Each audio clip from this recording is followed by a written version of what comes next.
الله أكبر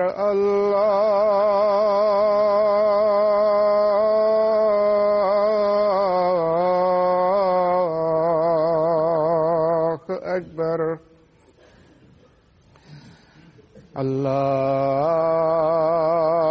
الله أكبر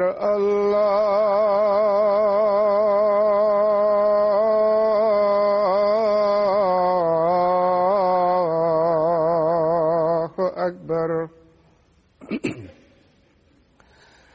أشهد أن لا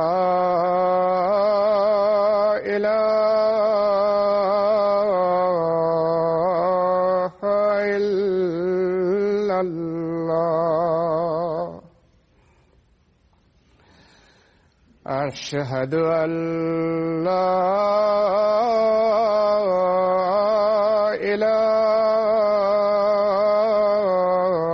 إله إلا الله أشهد أن محمدًا رسول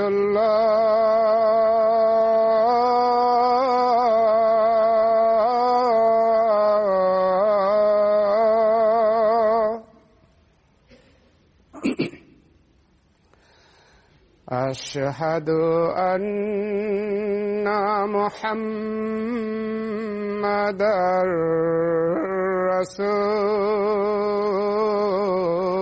رسول الله حي على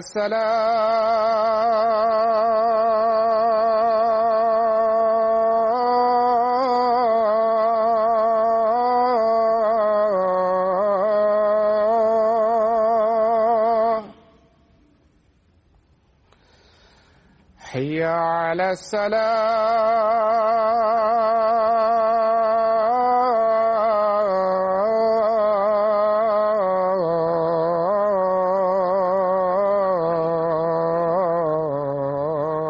الصلاة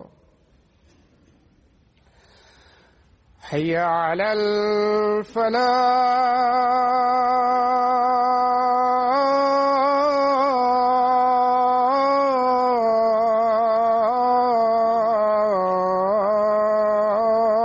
الفلاح حي على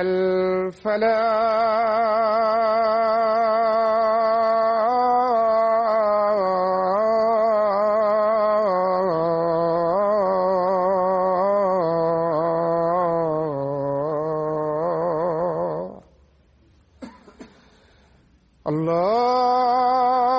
الله أكبر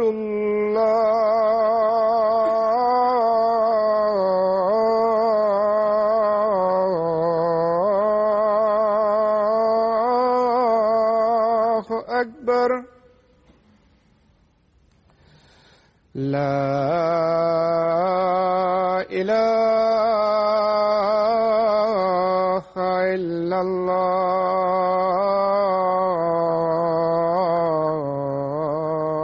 الله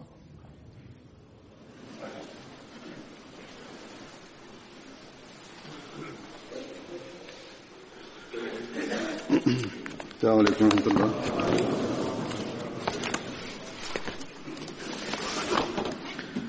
أشهد أن لا إله إلا الله وحده لا شريك له وأشهد أن محمدًا عبده ورسوله أما بعد فأعوذ بالله من الشيطان الرجيم بسم الله الرحمن الرحيم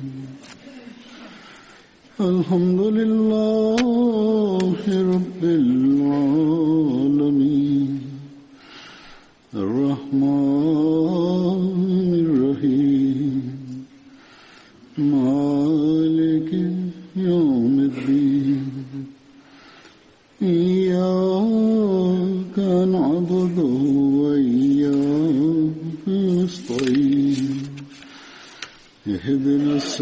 الصراط المستقيم صراط الذين أنعمت عليهم غير المغضوب عليهم ولا الضالين.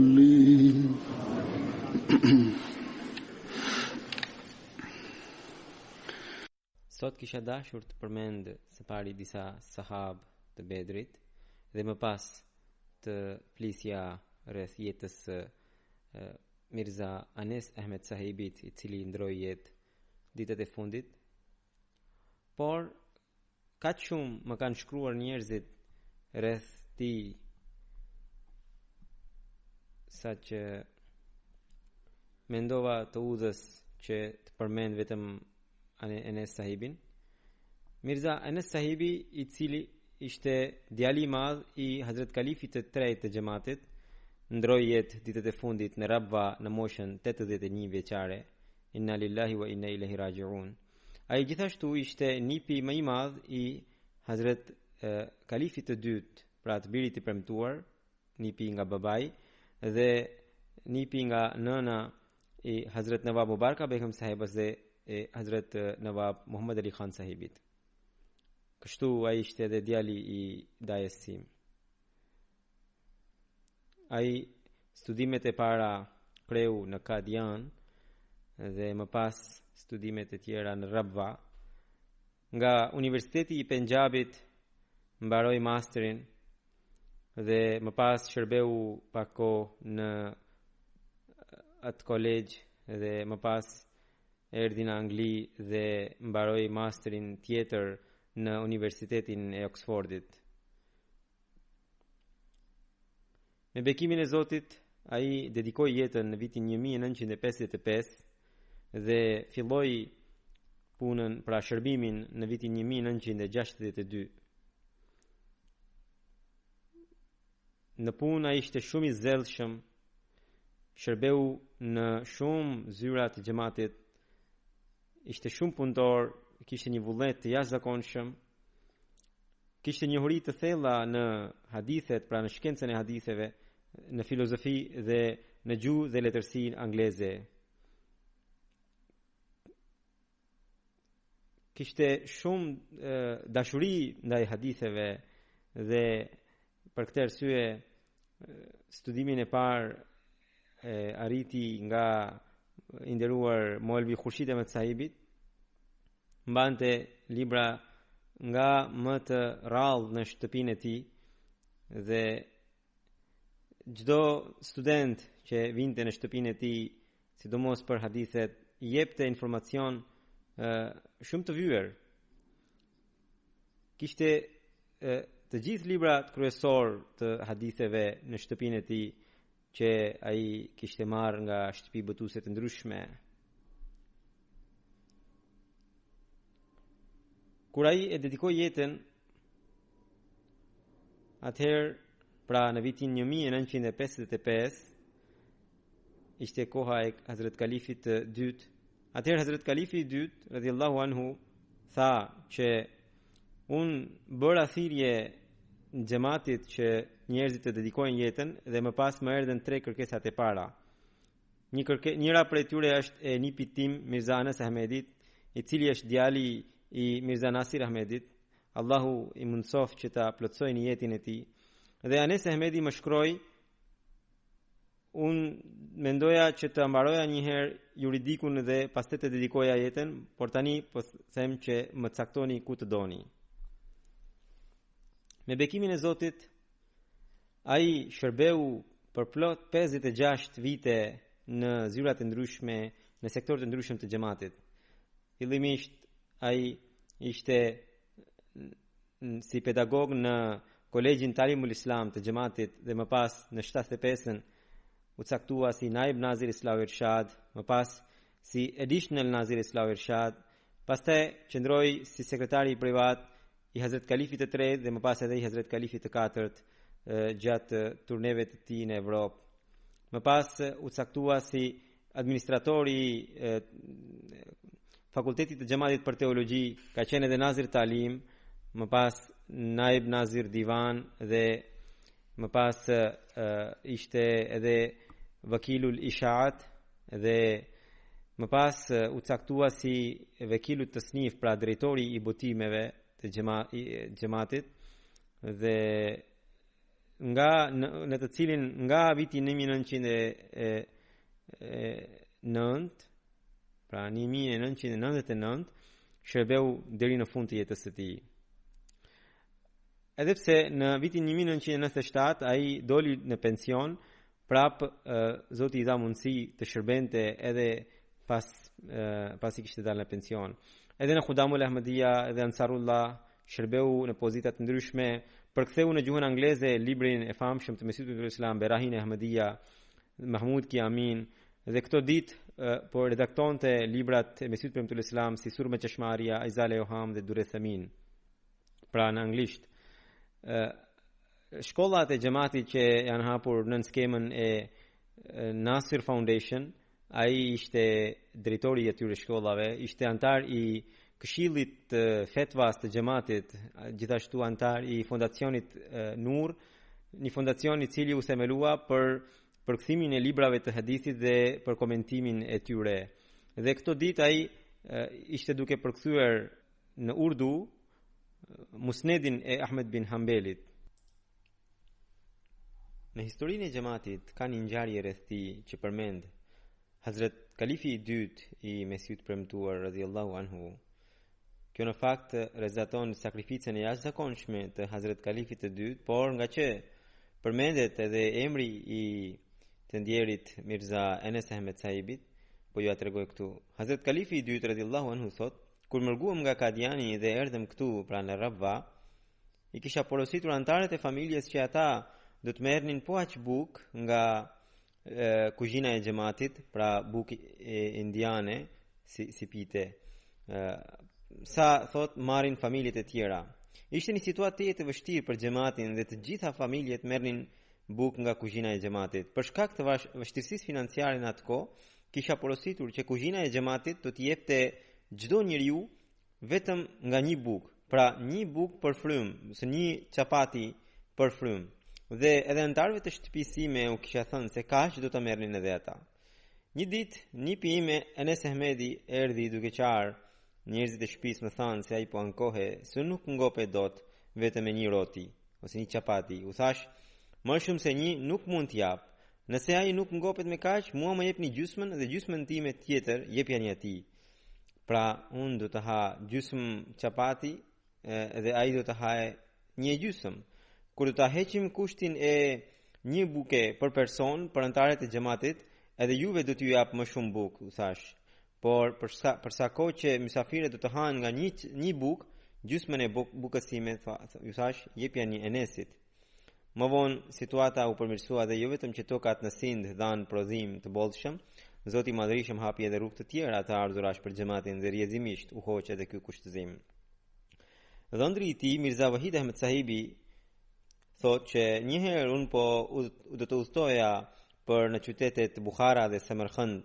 Atëherë Mirza Enes Ahmed Sahibi më tha mua që ju kur do shkoni atje, më tha kur do të shkosh atje duhet të vizitosh varrin e Hazrat Imam Bukhariut dhe duhet të lutesh edhe nga ana ime dhe duhet t'i japësh selam atij. Sepse ai para shumë shekuish mblodhi me shumë vështirësi fjalët e të dërguarit të Allahut sallallahu alaihi wasallam dhe na i ka përcjell neve dhe e kemi për detyrë që ne të lutemi për të dhe t'i dërgojmë selam edhe atij. Doktor Nuri Sahibi thotë që un kam pasur një kohë të gjatë të qëndroja me të, pra me të ndjerin, dhe ai çdo punë që i jepe e bënte me një emocion dhe përkushtim dhe ishte i palodhur. Pavarësisht nga sëmundja, unë e kam parë vetë që në krevat e mbante laptopin në preher dhe përkthente librat e Mesihut të Premtuar alayhi salatu wasalam, orë të tëra shkruante në kompjuter dhe shoqëruesit e tij sillnin librat dhe referenca tjera që i duheshin dhe shpesh u thoshte që dëshira ime është që ajo që më jep kalifi si detyrë Allahu të më jep mundësinë ta realizoj atë. Nuri Sahibi, pra doktor Nuri Sahibi, gjithashtu thotë që ai kishte kujtesë për të lavdruar. Hadithet dhe pra ishte i dashuruar me profetin Muhammed sallallahu alaihi wasallam dhe me fjalët e tij. Ngjarjet e Hazrat Mesihut premtuar alayhi salatu wasalam dhe të kalifëve të tij përmendte me shumë emocion edhe në mënyrë shumë të këndshme dhe duke i përmendur shpesh edhe i përloteshin syt dhe i trashe zëri nga brenga ose nga emocioni. Ishte shumë i duruar, thot doktor Nuri Sahibi. Kam parë në rrethana të ndryshme, ai pati vështirësi të ndryshme, edhe në çdo rrethan u tregua i duruar. Ai ishte kaq sëmur saqë nuk mund të ngrente dot një gotë ose një filxhan, por prapse ai vijoi punën e tij deri në frymën e fundit dhe me shumë besnikëri e realizoi atë dhe asnjëherë nuk dha nuk solli ndonjë ankesë. Nuri Sahibi thotë që ai kishte dhënë një veti që çdo kush që vinte e takonte me buzëqeshje, kur përpara se të shtrohej në spitalin Tahir Heart Institute, erdhi më takoi mua, pavarësisht se ndjente shumë dhimbje në fytyrë, më tha duke buzëqeshur që mendoj se ky është udhëtimi im i fundit edhe po shkoj të takoj Zotin tim. Edhe këtë e tha me shumë buzëqeshje. Pastaj doktor Nuri Sahibi gjithashtu thotë që për mirënjohjen e tij, se kaq shumë ai falenderonte dhe tregohej mirënjohës, thotë që mua më bëri shumë mirësi ai në 2 herë dhe më tha mua që ju më keni shërbyer kaq shumë, më jeni kujdesur kaq shumë për shëndetin tim, që unë nuk mund t'ju shpërblej dot në asnjë mënyrë. Edhe duke thënë këtë, më dha ditarin e Hazrat Kalifit të Tretë, ku ai kishte shkruar me dorë ëndrat e tij dhe gjithashtu një palto të Hazrat Kalifit të Tretë.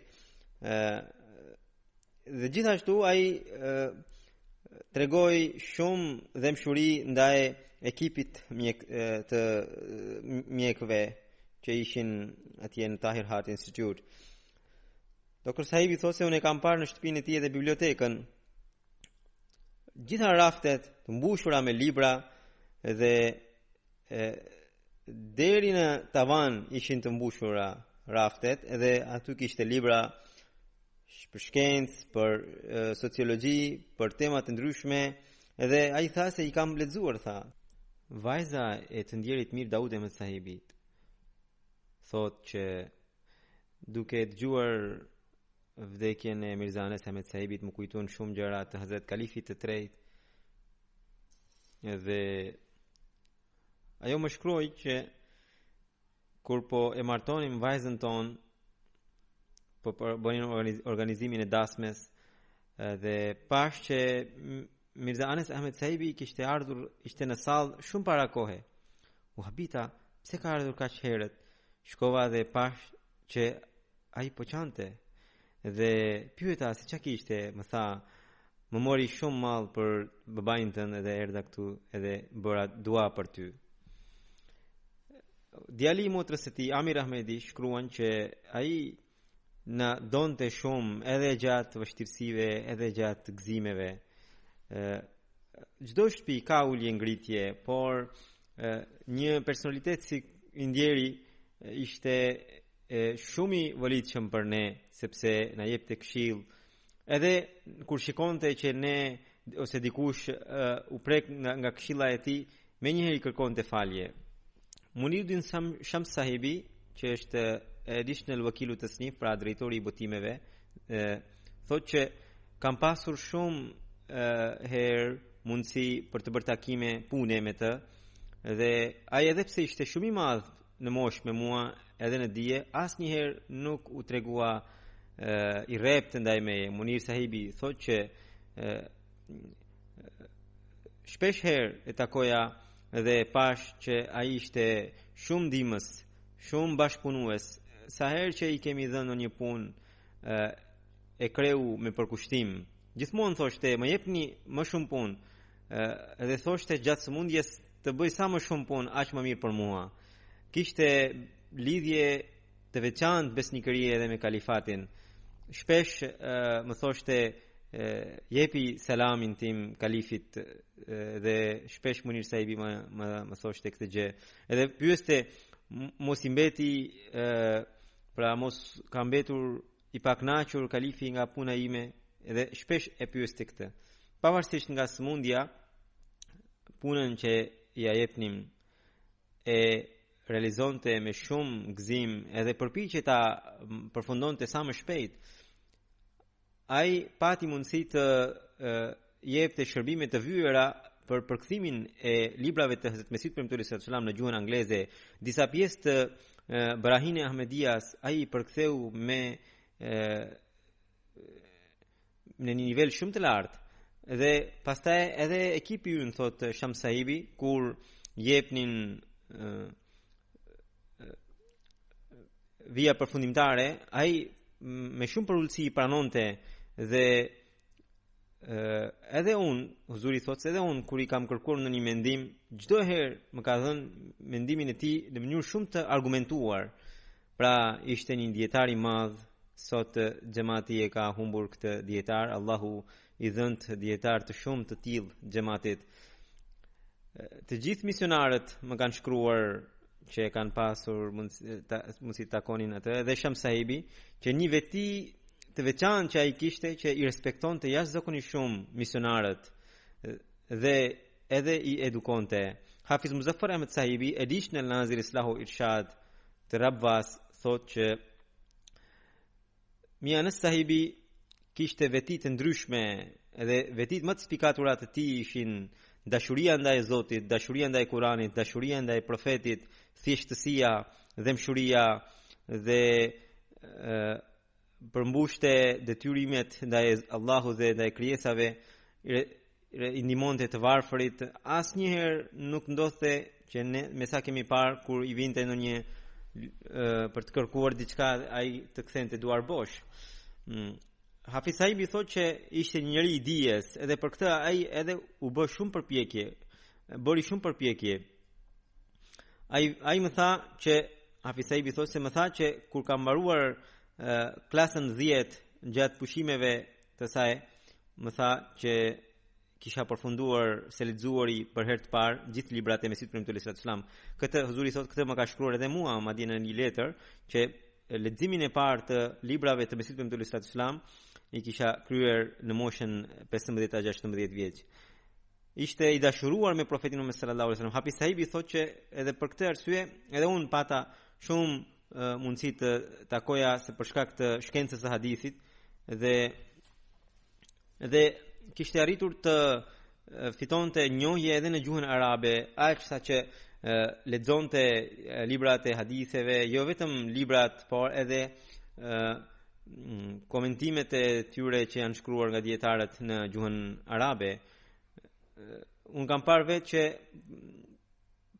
pas i mbaroi shkollën, pra 10 vjeçaren, ai shkonte tek Hakim Khushid Ahmed Sahibi dhe mësonte Buhari prej tij, dhe madje Hafiz Sahibi thotë që ai i lexoi gjithë sihasita, pra librat e haditheve, me një përkushtim të veçantë dhe deri në fund të jetës mbeti nxënës i dijes. Dhe biblioteka e tij ka libra shumë të vyer dhe shumë të rrallë, dhe për këtë arsye është një shembull më vete. Dhe përveç shkencës së haditheve, ai kishte edhe librat për temat si ilmu rijal, ilmi usuli hadith, pra tema në lidhje me hadithet, dhe edhe ato i lexonte, i studionte. Për përkthimin e librave kryesor të haditheve, unë kisha vendosur një këshill, Nur Foundation, edhe kisha porositur që ti përkthenin edhe disa edhe ti shkruanin komentime të librave të haditheve. Në lidhje me këtë, Hafiz Sahibi, pra Hafiz Muzaffar Ahmed Sahibi, shkruan që edhe Mia Anas Ahmed Sahibi ishte antar i këtij bordi dhe pavarësisht nga detyrat e tij kryesore, vetë personalisht e mori përsipër të përkthente Musnedin e Ahmed bin Hanbelit, i cila ishte një punë shumë e gjatë, dhe pavarësisht nga sëmundja e vijoi vazhdimisht pa ndërprerje, dhe disa kapituj që përbonin qindra hadithe i kreu pra përkthimin, dhe ky do të jetë një shërbim që do të mbahet më gjatë. Hafiz Muzaffar Sahibi gjithashtu shkruan që dashuria ndaj profetit sallallahu alaihi wasallam, ndaj haditheve e tij, duke gjatë Ramazanit kur ai jepte vaz në xhami gjithë muajin dhe sillte ngjarjet nga më të ndryshme nga jeta e profetit sallallahu alaihi wasallam, edhe me atë vokalin e tij jashtëzakonisht emocionues, na emociononte dhe tregonte vazin, pra e bënte në atë mënyrë sa që të duke sikur për pak qaste të kaloje në kohën e profetit Muhammed sallallahu alaihi wasallam. Në gjelsa salanën e Rabvas, ai çdo vit kishte pra mbante fjalim. Shamim Parvez Sahibi, naib vakil Waqfe Nau, shkruan që unë jam dëshmitar i dashurisë së tij ndaj kalifatit dhe një ngjarje më shkëdhendur në zemër, kur u zgjodh Hazrat Kalifi i 4 pas vdekjes së Hazrat Kalifit të 3. Unë isha qaid i Gjang, pra provincës Gjang, dhe isha po jepja detyrën e security jashtë xhamis, edhe sa po dëgjuam njoftimin që Hazrat Mirza Tahir Ahmed Sahibi u zgjodh si kalifi i 4 i xhamatit, e pash me sy Mirza Anas Ahmed Sahibi në atë vapën e qershorit ku tullat ishin shumë të nxehta, ra për tokë për të bërë sejdë falënderimi. Dr. Iftikhar Ahmed Sahibi nga Londra shkruan që ishte në kuptimin e plot fjalës një dedikues, pra dhe i dedikuar, dhe nuk e la shërbimin deri në fund të jetës së tij, vinte për ditë në zyrë dhe kryente punët. Dhe në punët e përkthimeve disa herë për gjetur një shprehjen e denj kërkonte ditë të tëra. Khalid Sahibi nga Londra, që shërben këtu në katedrën e gjuhës ruse, thotë që kur përmendoj për Mirza Anas Ahmed Sahibin, më duket qenia e tij përputhet me porosinë e profetit sallallahu alaihi wasallam që kërkoi dijen nga djepi deri në varr.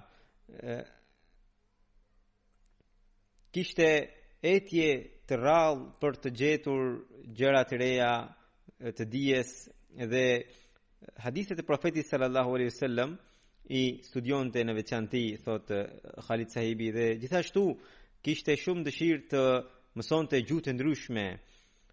Dhe Khalid Sahibi tregon një veti të tij të mikpritjes, thot që në 2005 kur Rustam Hamad Vali Sahibi, i cili ishte presidenti i xhamatit të Rusisë dhe gjithashtu ishte edhe misionar atje, dhe po punonte për përkthimin e Kuranit famlar në gjuhën ruse, dhe kishte ardhur në Rabva dhe unë pata mundësi të bashkëpunoja me të. Atë e kishim, pra xhamati e kishte vendosur në guest house të Tahrik-e Jadidit, dhe një ditë gjatë bukës pam që disa gjëra i mungonin që ai i pëlqente shumë, pra Rustem Sahibi i pëlqente shumë. Mirza Anas Ahmed Sahibi mori vesh dhe me njëherë më thiri dhe më tha mua që Rustem Sahibi është një mysafir shumë i nderuar yni, edhe e kemi detyrën parësore që të kujdesemi për çdo nevojë të tij, edhe personalisht më dha lekët nga xhepi i tij dhe tha bli gjitha gjërat që ai i do dhe i pëlqen. Dhe më pas derisa mbaruam këtë detyrë, çdo herë më takonte dhe më pyeste nëse kam nevojë për ndonjë gjë. Muhammad Salik Sahibi, që është misionar në Burma, thotë që më kujtohet një ngjarje e një studenti që ishte nga Sri Lanka. Ky student ishte Munir Ahmed Sahibi, që sot është misionar në Sri Lanka, dhe ishte në fakultetin e xhamatit për teologji, Dhe në atë kohë, Mia Anas Ahmed Sahibi ishte administrator I konviktit dhe gjatë asaj kohe ky student u sëmur shumë dhe Mia Sahibi ditë natë vinte në konvikt dhe kujdese për të pyeste për shëndetin e tij, sikur të ishte djali I tij. Shamshad Sahibi, misionari I Amerikës, thot që Mia Anas Ahmed Sahibi bënte takime të shpeshta me misionarët dhe çdo herë I inkurajonte për tabligh, I nxiste që ata të bëjnë tabligh. Ai kishte dëshirë të jashtëzakonshme për të lexuar, për të studiuar sa më shumë dhe kështu inkurajonte edhe misionarët e tjerë. Kemi parë në zyrën dhe në shtëpinë e tij pirg librash që ai vazhdimisht I lexonte. Shahid Mahmud Sahibi nga pra misionari I Ghanës thotë që unë personalisht shërbeva në xhamat bashkë me Mia Anas Ahmed Sahibin për plot 12 vite në vakalet e Ishaat. Kam parë veti të ndryshme të bukura të tij, pra të ndjerit. Kishte dashuri të veçantë ndaj Hazrat Mesiut të premtuar alayhi salatu wassalam, kur ja përmendte emrin I përloteshin syt. Në përkthimin e librave të tij, sidomos Brahine Ahmedia, Surma Chashmaria, Mahmud Ki Amin, ai më mbante mua në zyrë dhe shpesh herë më thirrte edhe në shtëpinë e tij për ta bërë këtë punë. Nuk kujdese as për faktin që është ditë pushimi apo ka mbaruar koha e zyrës. Dhe bashkë me këtë vazhdonte edhe mikpritja ndaj meje dhe dëmshuria ndaj meje. Gjithashtu në zyrë mua më kishte përcaktuar që të udhëheqja namazin e drekës në zyrë, se aty mblidheshim falim namazin në zyrë. Dhe unë disa herë kam parë kur ai falte sunetet që I falte me një përkushtim të jashtëzakonshëm. Me ekipin e zyrës tregohe shumë I dhemshur. Një herë ai thotë që unë isha I sëmur dhe erdha në zyrë dhe atëherë më obligoi dhe më dha 6 ditë leje dhe më tha se nuk duhet të vish në zyrë dhe duhet të rish në shtëpi. Por vetë sa herë që sëmure nuk rinte në shtëpi, vinte në zyrë, madje punonte edhe në shtëpi. Ayaz Mahmud Khan Sahib, I misionari I xhamatit që shërben këtu në vakalet e tasnif, shkruan që në lidhje me detyrën unë kam mësuar shumë prej Mia Anas Ahmed Sahibit. Ai me shumë dashuri përkthente librat e Mesihut premtuar sallallahu alaihi wasallam dhe gjatë përkthimit fjalë të vështira më tregonte edhe mua, ndante përvojën time me mua. Një gjë që më thoshte në veçanti që nuk duhet të mjaftohesh vetëm me përkthimin fjalë për fjalë që gjen nga fjalori, por duhet të shikosh se nëse ajo fjalë I përshtatet personalitetit të Mesihut premtuar sallallahu alaihi wasallam apo jo. Dhe gjithashtu ai më mësoi që gjithmonë duhet të jesh I kujdesshëm për të përcjell mesazhin kryesor të temës dhe jo thjesht të përqendrohesh në përkthimin fjalë për fjalë. Edhe gjatë sëmundjes ai nuk rreshti në përkthim, thot Ayaz Mahmud Sahibi, dhe thjesht më thoshte që mu ngadalsua shpejtësia për shkak të sëmundjes, nuk e përkthej dot aq sa dëshiroje, prapse 6-7 orë përkthej. Pra unë e kam parë vetë që ai kam parë që edhe 15 orë punonte rresht. Ayaz Sahibi thot që kur shkuam në Rabva dhe pra bashkë me studentët e tjerë, ai ne patëm mundësi të bënim disa mësime prej atij dhe na thoshte që ju djem mos u mjaftoni vetëm me literaturën fetare, duhet të studioni edhe literaturë të tjerë, filozofin, madje edhe romanet duhet I lexoni që t'ju pasurohet gjuha. Edhe sidomos mua më thoshte se ti që merresh me përkthime, duhet I lexosh libra të tillë. Thotë që një herë unë kërkova ndihmë për një fjalë të vështirë në të gjuhës angleze për të përkthyer dhe pyeta se cili mund të jetë varianti sipas jush. Mia Sahibi më dha 2-3 variante dhe pastaj I tregova që Chaudhry Sir Zafrullah Khan sahibi e ka përkthuar kështu. Atëherë ai menjëherë u tërhoq dhe tha që Sir Zafrullah Khan sahibi ishte më i miri se unë, edhe shumë drejt e ka përkthuar. Dhe kishte respekt shumë të lartë ndaj Chaudhry sahibit, pra ndaj Sir Zafrullah Khan sahibit. Ayat sahibi gjithashtu thotë që kam parë që se ai edhe pse pra ishte kaq i moshuar dhe kaq i ditur, por përpara fjalës së kalifit të kohës tregohej komplet i paditur. Kur i thosha që kalifi i kohës e ka dhënë këtë mendim dhe ai nëse do të kishte mendime të tjera, ai menjëherë thoshte që gjitha mendimet e mia janë të kota, ajo që tha kalifi i kohës është përfundimtare dhe tërhoqe menjëherë. Pra këtë e ka mësuar prej ti, thot ky Ayaz Mahmud Khan sahibi. Sheikh Nasir sahibi, që është në punës këtu në katedrën e gjuhës ruse, thot që unë kam punuar 16 vite me Mianas Ahmed sahibin, edhe gjithmonë e kam gjetur si një mik të dhemshur dhe kam mësuar shumë gjëra prej tij. Ai thot që kur ndodhte pra thot që i kishte vdekur prindërit që herët, pra këtij në punësi, edhe duke më drejtuar mua më thoshte që ti mos u mërzit, unë do të përgjigjem për çdo gjë për ty.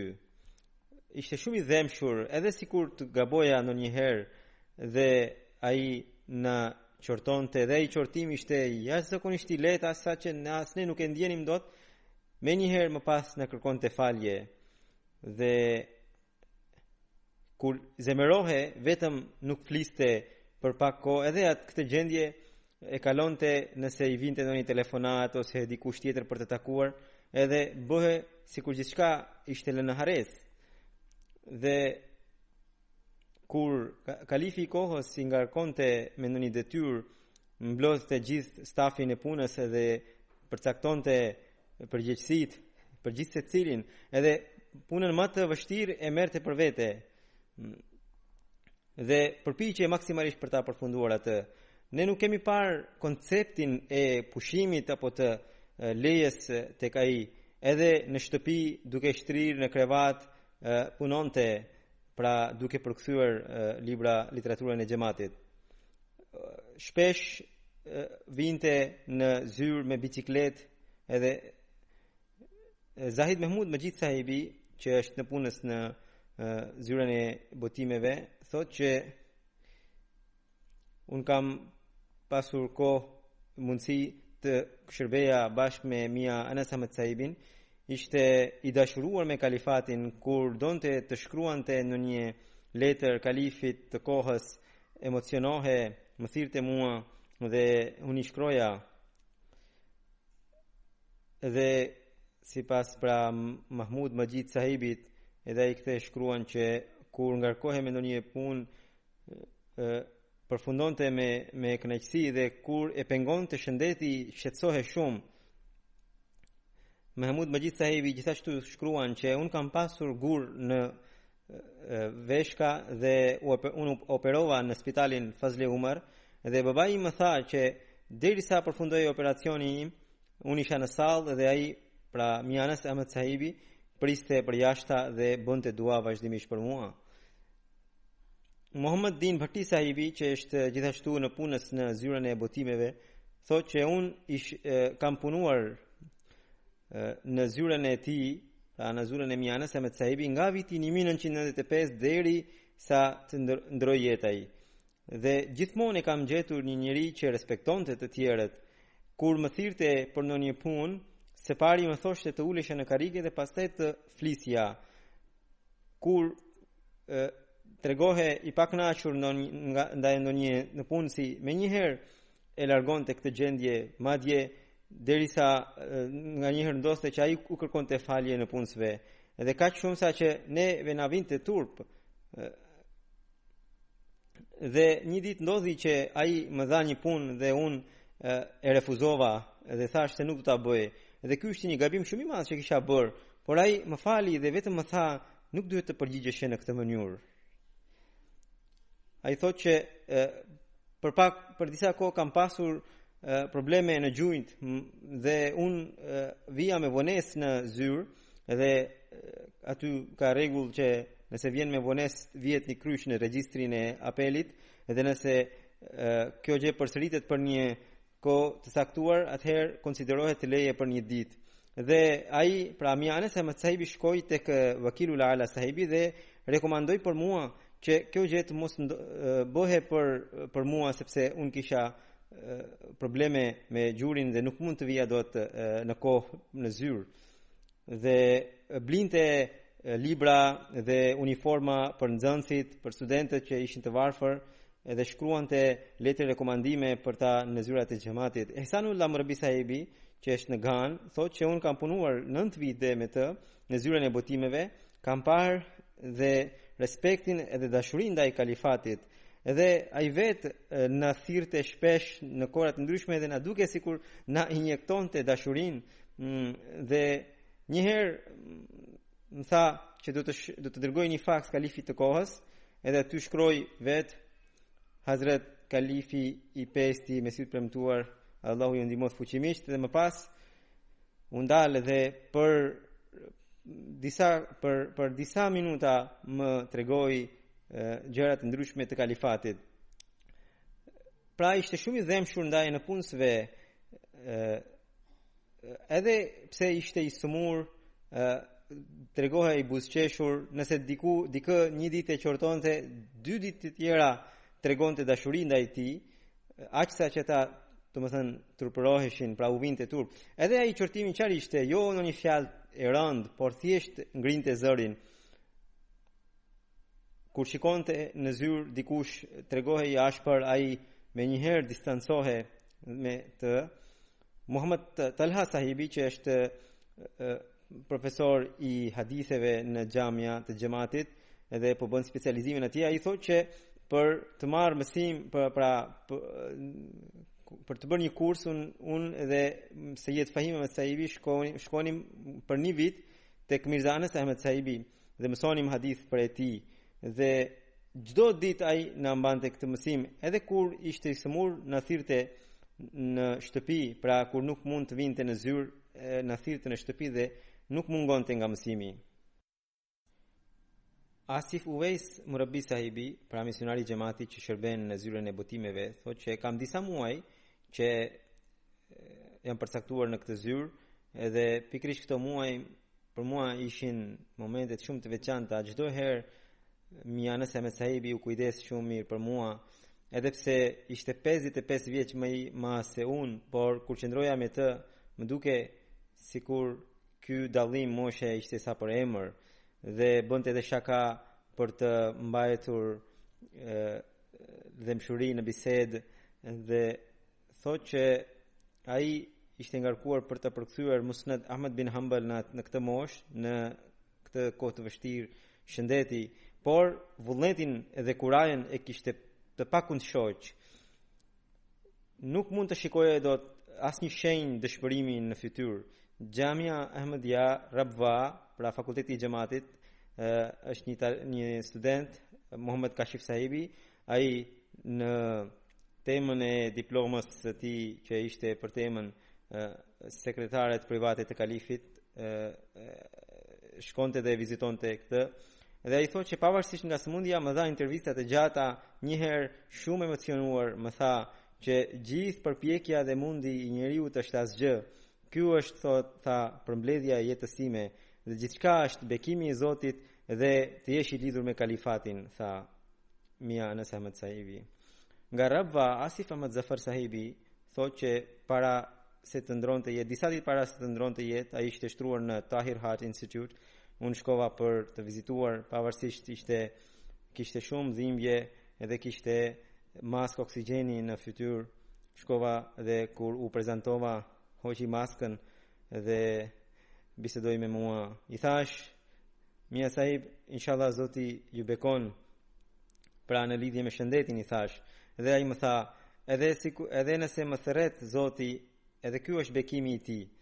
Pra, edhe në këtë gjendje unë nuk kam parë asnjë lloj frike nga vdekja dhe ishte tërësisht i mbështetur tek Zoti. njerëz të ndryshëm që kanë shkruar në lidhje me besnikërinë e tij ndaj kalifatit nuk ka asnjë egzagerim, madje ishte më i madh se sa këto që kanë përshkruar. Dhe Huzuri thotë që ai tregoi gjithmonë besnikëri ndaj çdo porosie të kalifit të kohës. Në kohën e Hazrat Kalifit të katërt, kur ai më caktoi amiri dhe naziri ala të Pakistanit, edhe atëherë duke ju bindur kalifatit, ai mu bind mua, edhe pse unë isha 13 a 14 vjet më i vogël se ai.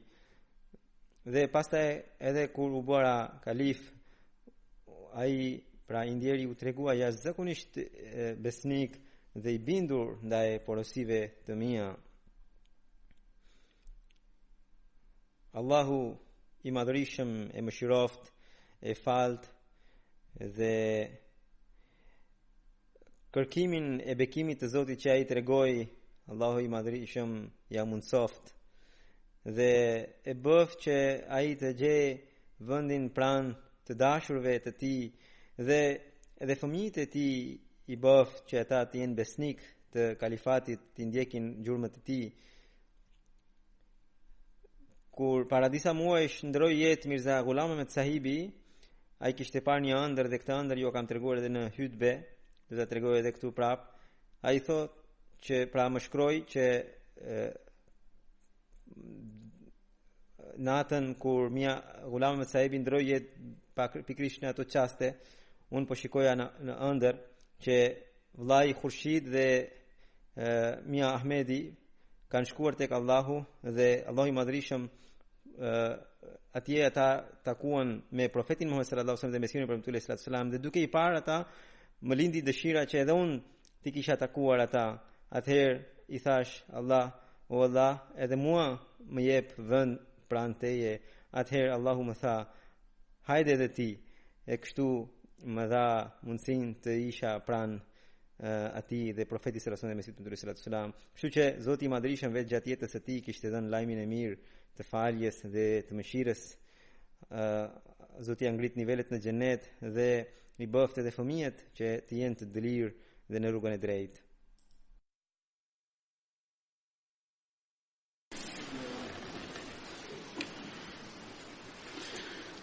Alhamdulillah, alhamdulillah, nahmaduhu wa nasta'inuhu wa nastaghfiruhu wa nu'minu bihi wa natawakkalu alayhi wa na'udhu billahi min shururi anfusina wa min sayyiati a'malina.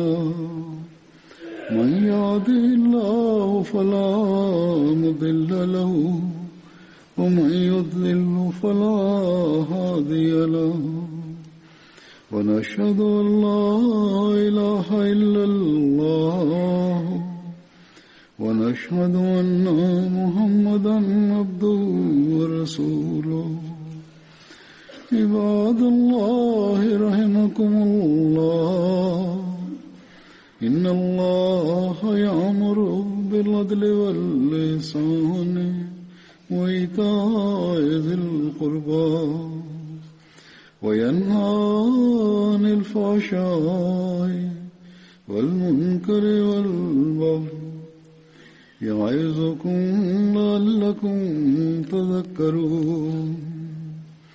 اذكروا الله يذكركم وادعوه يستجب لكم ولذكر الله أكبر.